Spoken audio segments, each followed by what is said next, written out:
Le dispositif France Num, piloté par la Direction générale des entreprises, a publié ce mercredi les résultats de son baromètre des PME, du commerce, de l'artisanat et du tourisme. Vous avez rencontré leur porte-parole sur le salon.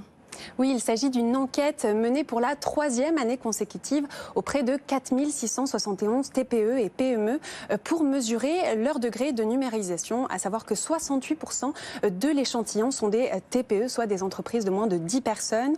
Alors 81% des dirigeants d'entreprise estiment que le numérique représente un bénéfice pour leur entreprise et leur apporte une meilleure communication avec leurs salariés et leurs clients.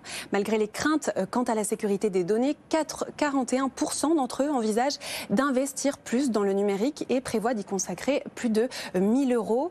85% des entreprises se tournent en majorité vers des outils de gestion comptable et logiciels de facturation. Alors quels sont les principaux investissements prévus par les entreprises en fonction de leur secteur? On écoute Aurélien Palic, sous-directeur des réseaux et usages numériques à la DGE.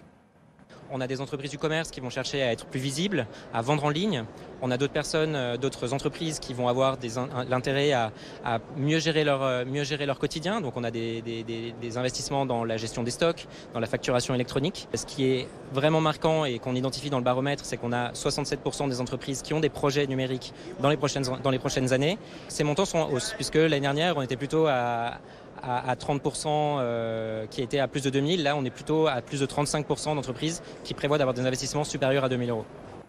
Alors en complément, France Num a mis en place des dispositifs pour accompagner les entreprises, des diagnostics numériques avec les réseaux consulaires, les CCI et les CMA et des formations. L'objectif pour eux, c'est d'accompagner plus de 200 000 entreprises d'ici à 2023. Merci Eva Jaco.